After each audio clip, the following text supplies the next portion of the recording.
The question didn't echo.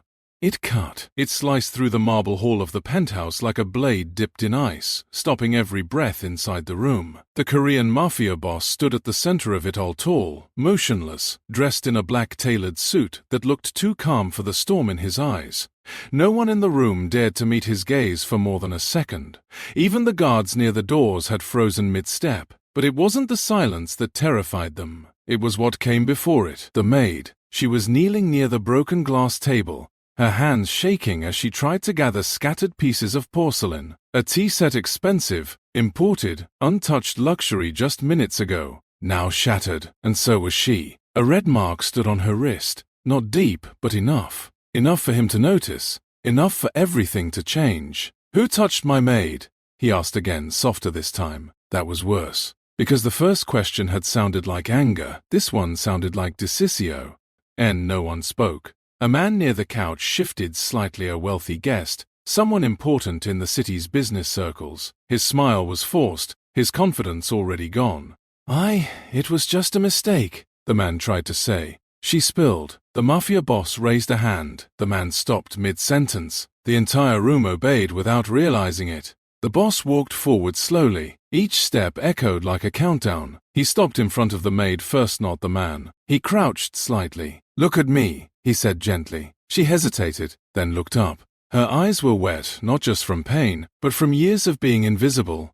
Years of being something people passed through, not something they saw. "What happened?" he asked. Her lips trembled. "I dropped it. I'm sorry, sir. I didn't mean you didn't answer my question," he said, still calm. "Who touched you?" Silence broke differently this time. It wasn't fear now. It was suffocation. The maid's gaze dropped again. "It doesn't matter." That sentence. That one sentence changed the temperature of the entire room. The boss slowly stood up. And finally he turned. The guest from the couch tried to laugh. "Boss, it's just a maid. These things happen. I only corrected her." He didn't get to finish again, because the boss walked toward him. No rush, no rage, just certainty. "You corrected her?" he asked. The man nodded quickly. Yes, she was careless. The slap didn't come. That was the strange part. Instead, the boss pulled out his phone. One tap. A call connected instantly. "Lock the district," he said. The room went cold. Even the air felt like it stopped moving. The guest blinked. "What? What does that mean?" Outside the penthouse windows, the city was still glowing, skyscrapers lit, traffic flowing, life continuing like every normal night. Then, slowly, something changed. Police sirens began to echo in the distance. Not one, not two, hundreds, from every direction. Helicopter blades cut through the sky. Black vehicles started blocking streets one by one. Bridges went silent. Roads filled with men who didn't speak, only moved. Within minutes, the city outside stopped feeling like a city. It felt like it was holding its breath. Inside the penthouse, no one dared move. The boss turned his head slightly toward the guest again. "You said she was careless," he said. "Yes," the man whispered now, voice breaking. The boss looked back at the maid. "Did you hear that?" he asked her. She shook her head quickly. "I don't want trouble. Please, I'll just clean and go." That answer hit something deeper than any gunshot ever could. Because it wasn't fear of him. It was habit. Years of apologizing for existing. The boss slowly reached out. For a moment, everyone thought he would touch her wrist. Instead, he gently picked up the broken piece of porcelain from her hand and placed it on the table himself, carefully, like it mattered. Then he turned to the room again, and his voice dropped lower. "Who touched her?" the guest finally cracked. "It was nothing. I just grabbed her arm so she wouldn't drop." The boss nodded once. That was enough. Outside, the city blackout began. Not power failure, control. Entire districts went dark one by one, like someone erasing noise from a speaker. Bank systems froze. Traffic lights turned red and stayed red. Roads emptied as vehicles were redirected without explanation. People stepped out of buildings, confused, watching a city they had always trusted suddenly obey something unseen. Inside the penthouse, the guest was now sweating. "You can't do this," he whispered. "Do you know who I am?" For the first time, the boss smiled slightly. It wasn't warmth, it was recognition. "I know exactly who you are," he said. He turned slightly. One of his men stepped forward and handed him a thin file. He opened it casually, flipped one page, closed it. "Now you are someone who touched my maid." The room went Tea dead quiet again, but this time it wasn't just fear. It was realization. The maid stood up slightly. "Please, don't ruin yourself because of me," she said softly. That sentence froze him more than anything else. He looked at her again. Really looked, not as staff, not as invisible, but as someone whose existence had weight. And for a moment, everything he had built, power, fear, control, felt small compared to the trembling voice of one person asking for peace in a world that never gave her any. Outside, the city remained silent, not because it was empty, but because it was waiting. The silence inside the penthouse didn't end when the city outside went quiet. It deepened, like the world had been placed under glass, sealed and watched. The maid stood frozen near the shattered table, her hands still trembling, unsure whether she was supposed to exist in a moment like this. People like her were used to disappearing when things got dangerous, but this time, danger was looking at her like she mattered too much. The mafia boss didn't move, not after her words. "Please, don't ruin yourself because of me." That sentence didn't sound like a request. It sounded like something she had said many times before to people who never listened. He finally spoke, but not to her. "Clear the room." His voice was calm, too calm. His men obeyed instantly. One by one, guests were escorted out. No shouting, no resistance. Just the quiet panic of people realizing they no longer had control over their own exit. The wealthy guest who had touched the maid tried to protest. "I demand to speak to." A guard stepped closer. He stopped speaking immediately. Within minutes, the penthouse emptied. Only 3 remained. The boss, the maid, and the man who should have left earlier but now couldn't. The doors closed. A soft click. It sounded like a lock on fate. The boss walked slowly toward the window. Outside, helicopters circled the skyline. Roads were blocked. Empty. Districts had gone dark. It wasn't chaos. It was precision. A system so controlled it didn't look like panic, it looked like judgment. He spoke into his earpiece. "Status," a voice replied instantly. "City perimeter secured. Financial grid frozen. All exits monitored. No movement without authorization." The guest swallowed hard. "You're insane," he muttered. "This is over a maid." The boss turned slightly. That small movement alone made the man step back. "Finish that sentence," the boss said quietly. The man didn't, because suddenly he understood something he shouldn't have. This wasn't about money. It wasn't about status. It was about something far more dangerous in a man like him. Control that had been questioned. The maid slowly stepped back toward the wall. "I'll leave," she whispered. "Please, I don't want anyone to get hurt." The boss turned toward her immediately. "No!" One word, not loud, but final. She froze. He walked closer, stopping a few steps. Not invading, not touching, just close enough that his presence no longer felt like a threat. "It's too late for that," he said. Her eyes widened slightly. "Too late?" He looked at her wrist again.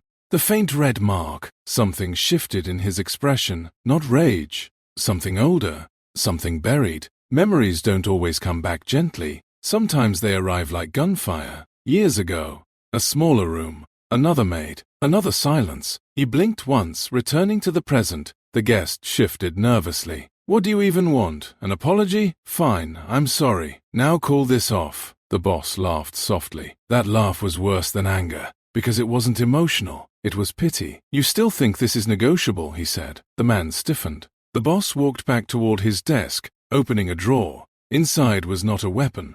It was a thin black ledger. He placed it on the table. "I don't need your apology," he said. Then he looked at the maid. "I need her to decide." The room changed instantly. Even the air felt heavier. The maid shook her head quickly. No, I can't decide anything like that." But her voice was weaker now, because for the first time in her life, someone had handed her power she never asked for and never believed she deserved. The guest let out a nervous laugh. "She won't do anything. She's just a maid." The boss's eyes lifted, slowly. The temperature dropped again. "You still don't understand," he said. Outside, the city lights flickered, and somewhere far below, sirens began again, closer this time. Not warning, arrival. The sirens outside didn't fade this time. They grew closer, layered, controlled, moving in coordinated silence, as if the city itself had learned to obey a single breath. Inside the penthouse, the maid stood near the wall, her back pressed lightly against it like she was trying to become part of it, something unnoticeable, something safe. But safety no longer existed in that room. Not after the ledger came out. Not after he said, "I need her to decide." The wealthy guest laughed again, but it sounded weaker now. "You're really letting her decide something like this? She doesn't even understand what's happening." The boss didn't look at him. He was watching her, not pressuring, not forcing, just watching like he already knew she had never been given a choice in her life. The maid's voice came out small. "I don't want punishment, I just want to go." That should have ended it. In any normal world, it would have. But the man in front of her didn't live in normal worlds. He stepped closer but stopped at a respectful distance. "What if," he said quietly, "leaving doesn't fix what was done to you?" Her eyes flickered up. For the first time, she didn't answer immediately, because no one had ever asked her that question. The guest scoffed. "This is ridiculous. You're treating her like she matters in your world." The boss finally turned his head slightly. "You're still speaking," he said. The guest stiffened. "Do you know what I am?" the man said quickly, desperation creeping in. "I have political ties, business partners," the boss interrupted softly. "And she had a wrist you grabbed." Silence collapsed again. Outside, the city responded. A new wave of movement. Not sirens, now engines. Armored vehicles rolling through empty avenues. Drones tracing the skyline. Communications networks locking down one by one. It wasn't chaos. It was discipline without explanation. The maid noticed the sound through the glass. Her breathing quickened. "What is happening outside?" she whispered. The boss didn't answer immediately. Instead, he walked toward the window. The reflection showed him her, and the man standing like a mistake that hadn't been erased yet. "Nothing you need to worry about," he said finally. But that wasn't true. Everything was already happening because of her presence in that room. The maid shook her head. "I do. I don't want the city to suffer because of me." That sentence again, "because of me." The boss turned back immediately. "That," he said sharply, "is not what is happening." His voice softened slightly. "For once, understand this correctly." She blinked, confused. He took a slow breath. "Nothing outside is happening because you exist." A pause. "It is happening because someone thought you didn't matter." The room went still in a different way now. Not fear, something heavier. Realization. The guest's confidence finally cracked completely. "You're destroying everything over pride." The boss stepped toward him. This time the distance between them disappeared. "No," he said quietly. "This is what happens when people get comfortable touching things they think won't resist." The guest's face paled. The boss looked at the maid again, and his voice changed softer, almost careful. "Tell me what you want." She froze. "I don't know. I just want to go home." He nodded once. "Then you will." The guest let out a shaky breath of relief, but the boss continued. "And he will not leave this building until I understand something." The guest snapped. "What more do you want?" The boss looked at him for a long moment, then said, "Whether people like you are the reason she believes she has no home." That question didn't sound like anger. It sounded like something being judged for the first time in a very long time. The maid lowered her eyes. "I'm just one person," she whispered. The boss answered instantly. "That's where you're wrong." And outside, the city that had been silent began to shift again, waiting for whatever decision would come next. The guest was no longer speaking, not because he had nothing to say, but because every possible sentence now felt useless. The room had shifted again, not louder, not more violent, just heavier, like the walls themselves were listening. The maid stood where she was, still unsure whether she was part of a punishment or something else entirely.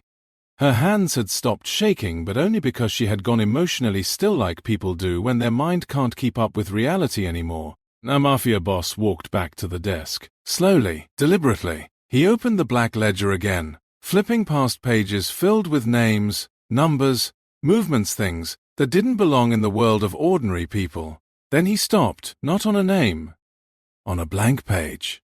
He placed the pen down and said quietly, "Write." The guest frowned. "Write what?" The boss didn't look at him. "Everything you remember," he said. A pause. "About the last hour." The maid blinked. "Why?" He finally looked at her. "Because people like him always rewrite events when power is involved." That sentence landed differently. Not as accusation, as experience. The guest let out a nervous laugh. This is insane. You're building a case over a misunderstanding. I barely touched her. The boss's eyes lifted again. And the guest stopped mid-sentence. Because he realized something terrifying. Even if he lied, it wouldn't matter. Outside, the city changed rhythm again. Lights across distant buildings flickered in patterns now. Not random, coordinated, like signals passing through a hidden system beneath the skyline. The maid noticed it through the window. It feels like the whole city is waiting for something, she whispered.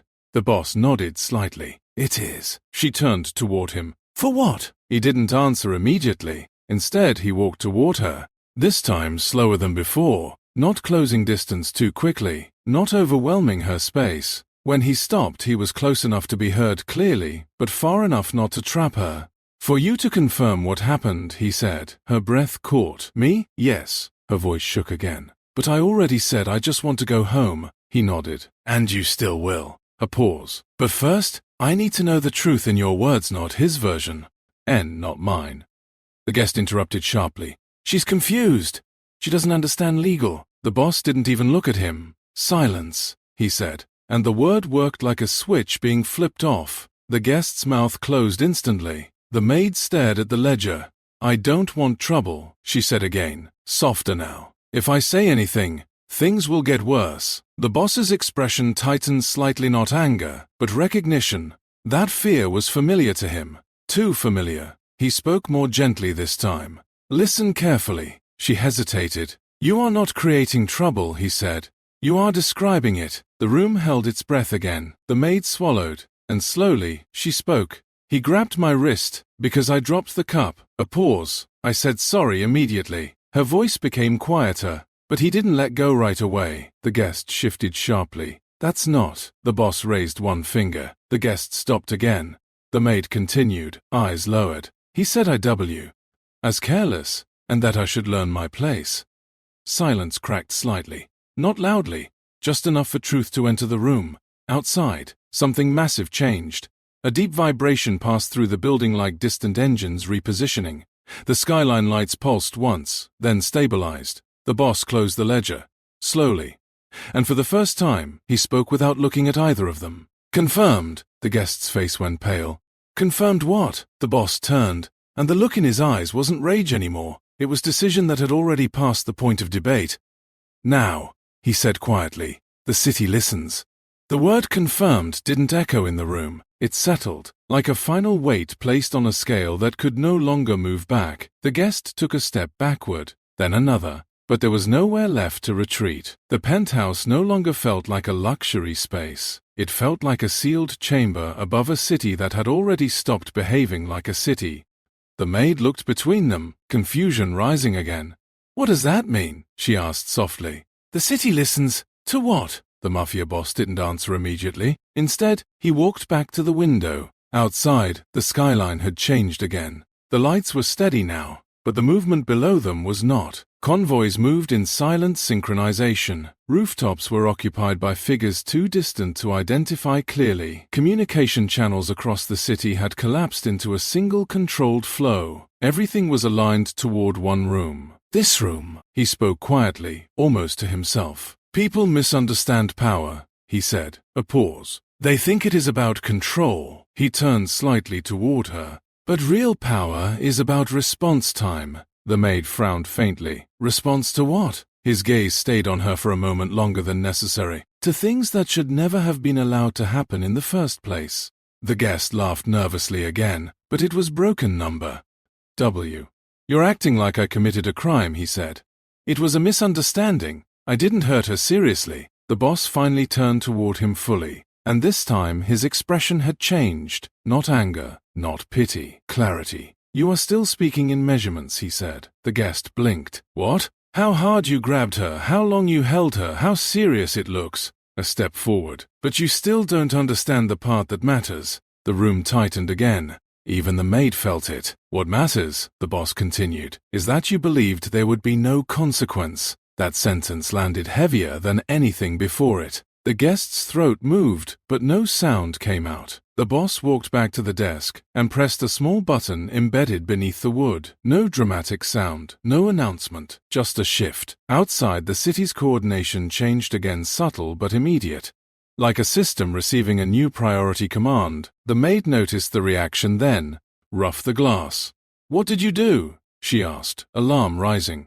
He looked at her immediately, and for the first time his voice softened again. "I stopped escalation." She blinked. "Stopped?" "Yes." A pause. "The city is no longer reacting outward." He glanced briefly at the guest. "Now it is containing inward." The guest's face went pale again. "Containing what?" The boss didn't answer him. He kept his attention on the maid. "Tell me something," he said gently. She hesitated. If none of this existed, if there were no fear, no status, no consequences, what would you want to happen to him? The question shocked her. Her lips parted slightly. I don't want anything bad," she said quickly. "I just want people to treat others normally." The boss nodded slowly, as if confirming something internal. "Not punishment," he repeated. "Just normal." A faint silence followed. The guest swallowed hard. "I can apologize. I will apologize. Please, this is going too far."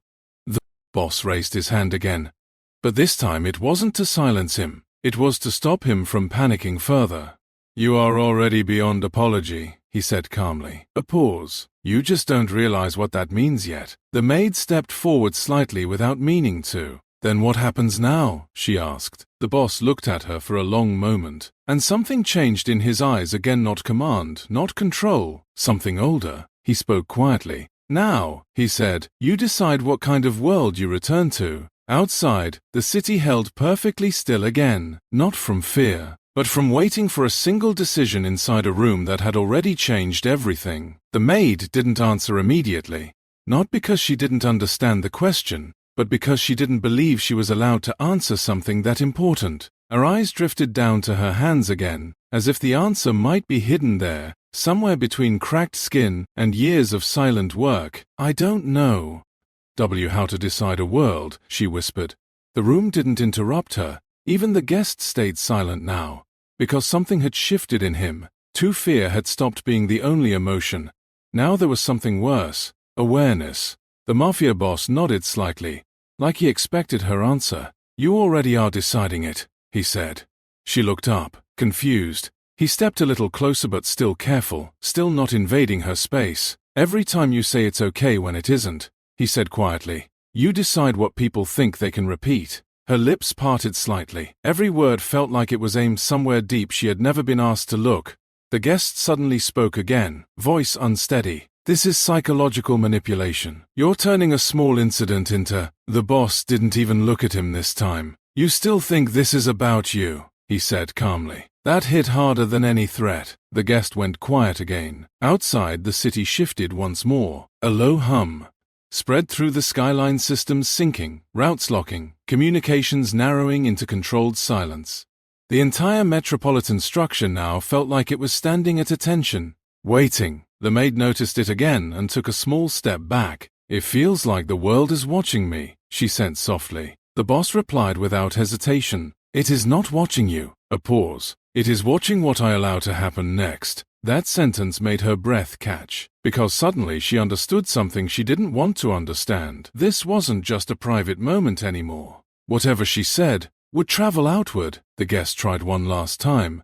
"Please," he said, voice cracking slightly now. "I have a family. I made a mistake. I didn't mean harm." The boss finally turned toward him fully. For the first time, his expression wasn't cold. It was tired, as if he had heard versions of this sentence many times before. "You are not here because you made a mistake," he said. A pause. "You are here because you believe nothing would happen after it." The room fell into a deeper silence again. The maid looked between them, then slowly spoke. "I don't want revenge," she said. The guest exhaled shakily, like he had been given air again. But she continued, "I just don't want to be afraid of people like this." That sentence changed the atmosphere instantly. The boss turned his head slightly toward her. "People like this," he repeated. She nodded faintly. The boss looked back at the guest, and then said quietly, "That is not revenge." A pause. "That is structure." He walked toward the desk again, placing his hand lightly on the ledger. Outside, something responded immediately to city systems tightening, movements adjusting, silence deepening across districts. The maid noticed and quickly said, "Wait, I don't want anything extreme." The boss stopped. He looked at her fully again, and his voice softened. "Then speak clearly," he said. "What did?" "Oh, you want your life to look like after you leave this room." She froze, because no one had ever asked her that without assuming the answer. Her eyes slowly lifted. "I want—" She hesitated. A breath. "I want to work without being afraid someone will hurt me if I make a mistake." The boss nodded once, as if that answer was enough to redraw something much larger than a single moment. The guest whispered, "This is insane!" But his voice had no power left in it now. The boss pressed a single key on the desk. Outside, the city didn't erupt. It stabilized. Not louder, not quieter, just aligned. And the maid, standing in the center of it all, realized something terrifying. Her answer wasn't just being heard, it was being implemented. The change didn't come like a storm, it came like a correction. Outside the penthouse, the city didn't collapse into chaos, it reorganized, traffic systems rerouted, security forces repositioned, private networks locked down, entire corporate channels went silent at once, as if a single unseen hand had pressed pause on everything unnecessary. Inside the room, the maid noticed it first. "It stopped," she whispered. The mafia boss stood still, watching her reaction more than the city outside. "Yes," he said quietly. The guest's voice cracked again. "What did you do? What is this? Control over everything." For the first time, the boss actually looked at him like he was something distant. "I didn't create control," he said. "I revealed where it already was." Silence followed, a deeper one than before. The maid slowly stepped forward, unsure of her own voice now. "So, it's over?" she asked. The boss turned to her immediately. "That depends on you." She froze again. "On me?" He nodded. "You asked for something simple," he said. "To work without fear, to exist without being punished for mistakes." A pause. "I made sure that request is no longer invisible." The maid's eyes widened slightly. "But the whole city—" What he interrupted gently. "The city is just systems. Systems follow priorities." He glanced once at the guest. "And priorities change when people think consequences don't exist." The guest sank slightly into a chair, completely drained now. His voice was barely audible. "I didn't think it would become this." The boss answered without anger. "That is always the sentence." A long silence followed. The maid looked down at her wrist again, the faint mark now barely visible. Then she spoke softly. "I don't want him destroyed." The room tightened again. Even the guest looked up in shock. The boss didn't respond immediately. He studied her carefully, like her answer mattered more than anything he had done all day. "You are certain?" he asked. She hesitated, then nodded. "I just want him to understand." The guest swallowed hard. Something inside him finally broke, not pride, not arrogance, but denial. For the first time he looked at her properly, not as staff, not as below, as a person he had dismissed without even realizing it. His voice trembled. "I'm sorry." This time, no one stopped him from saying it. The maid didn't smile, but her shoulders loosened slightly. The boss watched both of them quietly. Then he walked back to the desk, pressed one final command. Outside, the city didn't go dark. It exhaled. Systems returned to normal rhythm. Security protocols relaxed. Communications reopened. The silent pressure that had gripped everything slowly dissolved into ordinary night again. But something had changed underneath it. Not structure. Awareness. Inside the penthouse, the boss closed the ledger and looked at the maid one last time. "You will not be touched like that again in my territory," he said calmly. She hesitated. "That sounds like a threat," she said softly. For the first time, something almost like a faint expression passed over his face. "It isn't," he said. "It's a promise I intend to keep from becoming necessary." Seri again. The maid nodded slowly, still processing everything. As guards opened the doors again, the guest was escorted out no longer with arrogance, but with silence of his own. Before leaving, he looked back once at the maid, and lowered his head slightly. Not forced, not ordered, chosen. When the room finally emptied, the city outside had already returned to its rhythm: lights, movement, noise, normal life, pretending nothing had happened. But for the maid, nothing would ever feel the same again. She looked at the boss one last time. "Why did you care so much?" she asked quietly. He didn't answer immediately. Then, simply, because someone should have, he said. And for the first time that night, the silence between them didn't feel like fear, it felt like something ending. The night after everything, the city looked exactly like it always had. Lights blinking across towers, cars moving through familiar streets, people laughing in restaurants, arguing on sidewalks, living as if nothing beneath the surface had shifted at all. But inside the penthouse, the silence was different now. Not heavy, just empty. The maid stood near the doorway, holding the small bag they had given her. It wasn't expensive, nothing dramatic, just her things, neatly arranged by someone who had silently replaced chaos with order. She didn't know what to say anymore. Every sentence she had prepared earlier in her mind no longer felt big enough for what had happened. The mafia boss stood near the window, hands in his pockets, watching the city that had already moved on from him. "You're really letting me go?" she asked softly. He didn't turn right away. "Yes," he said. A pause. "But not like before." She looked down. "What does that mean?" He finally turned, and for the first time since the beginning of the night, there was no command in his voice. "No one will make you feel small here again," he said simply. She held his gaze for a moment, then nodded slow. WLY. Not fully understanding everything, but understanding enough to know she didn't have to be afraid in this moment. Footsteps approached from behind. One of his men appeared quietly at the door, then stepped aside. The exit was open. The world outside was waiting. Before she left, she hesitated. "Will he be okay?" she asked. The boss knew exactly who she meant. "He will live," he said. A pause. "And remember." She nodded again, tighter this time. Then she stepped forward. Each step toward the door felt lighter than the last, as if something she had been carrying for years had finally stopped following her. At the threshold, she stopped once more. Turned back. "Thank you," she said quietly. "Not for power, not for protection, but for being seen." He gave a small nod. "Nothing more." She left. The door closed gently behind her, and the penthouse fell into a different kind of silence. The boss stood there for a long time, not moving. The city outside continued its endless rhythm, unaware of the invisible lines that had been drawn and erased within a single night. His phone lit up once. A message from his network. Situation stabilized. No further action required. He didn't reply immediately. Instead, he looked out at the skyline one more time, then turned away from the window. And the room, for the first time, felt like it belonged to no one in particular again. 3 days passed, and nothing about the city changed on the surface. That was the strange part. The same cafes opened at the same hours. Office workers still rushed through morning traffic. News channels reported the same headlines about markets, weather, and politics. But beneath all of it, something had shifted, quietly, permanently. The maid returned to her normal life, or at least tried to. The small apartment she lived in felt different now. Not because it had changed, but because she had. The sound of neighbors through thin walls no longer felt like background number.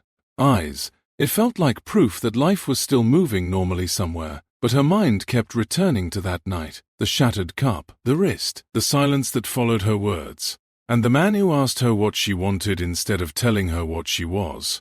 She sat on her bed, staring at her hands. "I just wanted to clean a room," she whispered to herself. A knock interrupted her thoughts. She froze. Slow, careful. Another knock. Not aggressive, not impatient, just deliberate. She stood up slowly and walked to the door. When she opened it, no guards, no black convoy, no chaos, just a plain envelope sitting on the floor outside. She picked it up hesitantly. No name on the front, only a single embossed seal she didn't recognize. Inside was a simple card. "You are no longer assigned to that building." She blinked. Another line below it. "If you choose to work, choose where you are respected, not tolerated." Her breath caught slightly. There was no signature.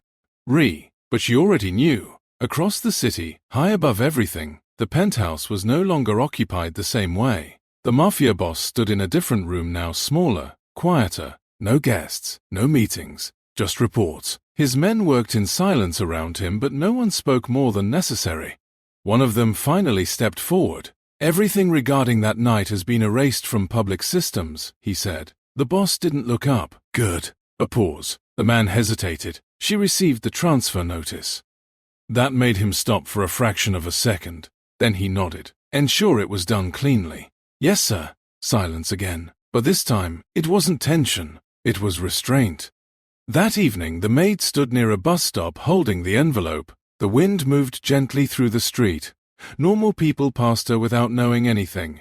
And for the first time in days, she felt something unfamiliar growing inside her. Not fear, not confusion, but possibility. She looked at the card again, then slowly folded it into her pocket. Far away, unseen from where she stood, the city continued its rhythm. And somewhere above it all, a man who had once asked, "Who touched my maid?" now sat in silence, not as a ruler of chaos, but as someone who had finally understood what silence was for. 1 month later, the city no longer remembered the exact night things changed, not because it didn't matter, but because life has a way of burying moments it cannot fully explain. Still, some people remembered feelings they couldn't name. The sudden silence in systems that night, the strange coordination in the streets, the way powerful names briefly stopped being untouchable, and then, everything returned to normal, almost. The maid found work again, not in a mansion, not in a place where her footsteps disappeared into marble floors.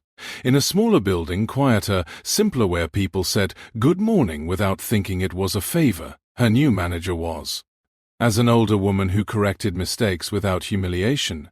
And when she dropped a tray once, she heard only, "It's okay, try again." No fear followed that sentence. Only learning. And for the first time in years, she stayed late at work not because she was forced, but because she felt safe enough to finish properly. On the other side of the city, the man who once asked, "Who touched my maid?" no longer appeared in public headlines the same way. His world had narrowed, not destroyed, redefined. He no longer attended loud gatherings, no longer spoke casually about people as if they were replaceable. And sometimes, late at night, he would pause before speaking at all, like remembering that words had weight, even when no one was watching. The mafia boss remained where he always was, but something about him had changed. His presence still shaped rooms, but not with chaos anymore, with absence. Control was no longer his language. Boundaries were. He no longer asked questions that moved cities. He asked smaller ones, more human ones. And the people around him adjusted without ever knowing why. One evening, he stood alone on a balcony again. The same city, same lights, same noise. But his eyes weren't on control anymore. They were on distance. On something he couldn't command. A memory. A maid kneeling beside broken porcelain. A voice saying, "I just want to work without being afraid." He exhaled slowly. Not regret, not pride. Something quieter. Understanding. Far away at a small cafe after her shift, the maid sat by the window. She stirred her drink absent-mindedly, watching people pass by outside. Normal people, normal life. No silence falling from the sky. No city freezing for a single command. Just time moving forward, as it always had. Her phone buzzed once. Unknown number. No message. Only a single blank notification that disappeared before she could even open it. She stared at it for a moment, then smiled faintly, as if he already knew it wasn't meant to be read, and she didn't chase it. That night, nothing extraordinary happened. No sirens, no lockdowns, no city falling silent. Only life continuing the way it was supposed to. And somewhere, in the space between power and people, between fear and safety, between silence and voice, a line had been drawn that would never need to be crossed again, not because it couldn't be, but because someone once had finally answered a question that changed everything. Not, "Who touched my maid?" but "Why did anyone ever think it was allowed in the first place?"